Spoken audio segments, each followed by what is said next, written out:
Fourth types of the નિપાત એમાં છે પ્રકીર્ણ અથવા લટકણિયા રૂપ નિપાત. તો એમાં શું છે કે વાક્યમાં વિનંતી, આગ્રહ અથવા અનુમતિ વગેરે જેવા અર્થમાં અને ક્યારેક તો એમ જ લટકણિયા રૂપે પ્રયોજાયેલા નિપાતને પ્રકીર્ણ અથવા લટકણિયા રૂપ નિપાત તરીકે ઓળખાવી શકાય.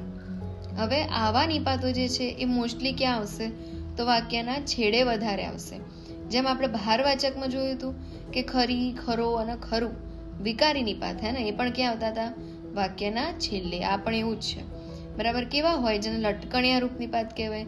તો કે, તો, કેમ, એમ કે, ને અને શું.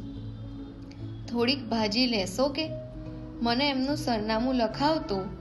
મને તમારી પેન આપશો કે? અંબાજી પગપાળા જઈ આવ્યા કેમ? મને એમ કે તમે નહીં ચાલી શકો. રશ્મિ મારી વાત માનશે ને? અમારે જમવું હોય તો ખબર રાખીએ ને. શું તમે આ કામ કરશો?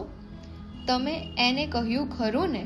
ખાતરીના અર્થમાં, બરાબર. આવો ક્વેશ્ચન આવી શકે કે ક્વેશ્ચન આ તમને આપ્યું હોય સેન્ટેન્સ અને એ પૂછે કે ભાઈ આ લટકણિયા વાચક છે ને, પણ એ કયા અર્થમાં વપરાય? તો ખાતરી કરી કે તમે એને કહ્યું ખરું ને?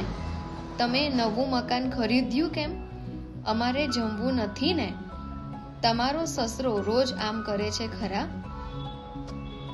સૂતી વખતે કોફી પીધા સિવાય તેને ઊંઘ આવતી હશે ખરી?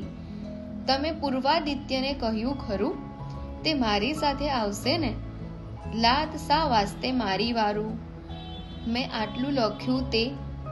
તો તું લેખ લખે છે ને? બે છે અહીંયા પણ, બરાબર નિપાત. હવે શું ત્યારે તું આવવાનું એમ કે? તમે મારા ઘેર આવશો ને? બરાબર. તો આવી રીતે ચારે ચાર નિપાત અહીંયા પત્યા હે ને.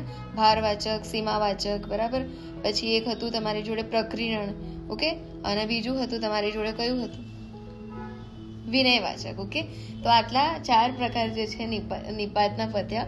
હવે ઘણી નોંધ છે કે જેવી રીતે કે સંયોજક અને વિશેષણમાં પણ આનો કેટલીક વાર યુઝ થાય, પણ આપણે માનીએ કે નિપાત છે, તો એ છે કે નહીં એ આપણે જોઈશું નેક્સ્ટની અંદર. Okay, thank you.